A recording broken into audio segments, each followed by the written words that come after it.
Buenos días, ingeniero. Nosotros somos el grupo número 1 y vamos a hablar acerca de la toxicología laboral básica. Los integrantes del grupo son Carmen Angélica Ramos, Amy Giselle Ibarra, Roberto de Jesús Zavala y Alejandra Carolina López. Primero, se define como tóxico a toda sustancia externa que al entrar en contacto con el organismo puede provocar una respuesta perjudicial, daños serios o incluso la muerte. Y se entiende por toxicidad o acción tóxica a la capacidad relativa de una sustancia para ocasionar daños en los organismos vivos, una vez que ha alcanzado un punto del cuerpo susceptible a su acción. La exposición a un contaminante origina un proceso de interacción mutua, y este se divide en dos. La primera es la acción del organismo sobre el contaminante, que se traduce en su posible absorción, distribución, metabolización y eliminación. Y la segunda es la acción adversa, que puede desarrollar el contaminante sobre el organismo, una vez que ha alcanzado una concentración determinada en dicho órgano. Ahora el proceso ADME, que es cuando un tóxico entra en contacto con el organismo, se producen una serie de procesos de interacción mutua de doble sentido, y a esto se le conoce como procesos ADME: absorción, distribución, metabolización y eliminación. Primero tenemos la absorción. Son las sustancias que son absorbidas y pasan al exterior al torrente sanguíneo, y puede darse por vía inhalatoria y dérmica, las cuales son las principales. La vía inhalatoria es la absorción por vía inhalatoria y es la más rápida, ya que una vez el tóxico llega a los alvéolos pulmonares, debe atravesar el epitelio alvéolo capilar. Los gases y vapores se absorben por difusión con gran facilidad. Y la absorción dérmica es cuando la piel es la primera línea de defensa frente al ambiente. La absorción de los tóxicos a través de la piel depende de su estado. Tenemos la distribución, y aquí es donde la sangre se distribuye el tóxico por el organismo. La capacidad de producir efectos biológicos adversos, características de los tóxicos, se manifiesta una vez que estos alcanzan una determinada concentración en el lugar donde se producen los cambios funcionales.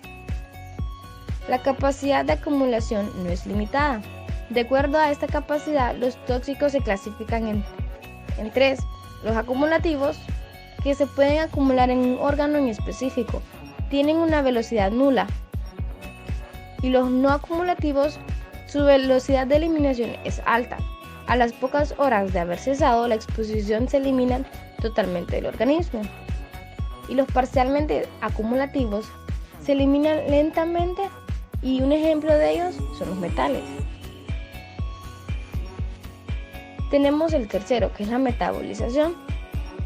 Este se produce por las reacciones químicas que al entrar en contacto con las enzimas del cuerpo dan lugar a la formación de los metabolitos, que por regla general son los hidrosolubles, lo que facilita su posterior eliminación. La mayoría de los tóxicos sufren cambios en su estructura molecular. El estudio del metabolismo permite conocer a los metabolitos y a su toxicidad. Como resultante de esta biotransformación, el producto resultante puede ser inactivo, de toxicidad igual, o activo. Los inactivos, el metabolismo no es tóxico. Los de toxicidad igual, la transformación no ha alterado la capacidad tóxica del metabolito. Y los activos, cuando el metabolismo es el que ejerce la acción tóxica. Por último, tenemos la eliminación, que este proceso suele ser la eliminación del tóxico y sus metabolitos por diversas vías. La primera es la renal, es la vía de eliminación principal a través de la orina. La segunda es la respiratoria, generalmente cuando el tóxico es volátil. La tercera es la digestiva, a través de las heces. La cuarta es la secreción glandular, mediante el sudor y la saliva, y también puede eliminarse a través de la leche materna, cosa que hay que tener en cuenta en las trabajadoras del periodo de lactancia. Ahora vamos a ver los efectos tóxicos en el organismo. El efecto producido como consecuencia de la exposición a un agente tóxico no solo depende de la cantidad absorbida, sino también de la intensidad y duración de la exposición. Tenemos dos tipos, la intoxicación aguda y la intoxicación crónica. La aguda es la que da lugar a una alteración grave y se manifiesta en un corto periodo de tiempo. Y la crónica es la que se produce cuando el tóxico se absorbe en pequeñas cantidades durante un periodo largo de tiempo de vida del trabajador. Ahora tenemos los efectos contaminantes y tenemos los tipos de contaminantes. Los corrosivos son los que al entrar en contacto con los tejidos vivos pueden ejercer una destrucción de los mismos. Tenemos los irritantes, que producen una inflamación en las áreas de contacto de la piel y su mucosa ocular y del aparato respiratorio. Tenemos los asfixiantes, que producen anoxia por el desplazamiento del oxígeno del aire. También tenemos los anestésicos, los narcóticos, y estos producen depresión del sistema nervioso central. Y tenemos los sensibilizantes, que el efecto alérgico ante la presencia de pequeñas cantidades se puede manifestar ya sea de asma o dermatitis. Y por último, tenemos los cancéricos, los mutagénicos y los tóxicos, que es en la reproducción, cambios en el material genético y daños en la fertilidad. Ahora vamos a hablar un poco acerca de las relaciones dosis-efecto o de la dosis-respuesta, que es cuando lo que se estudia no es la muerte, sino otro efecto tóxico con una magnitud determinada.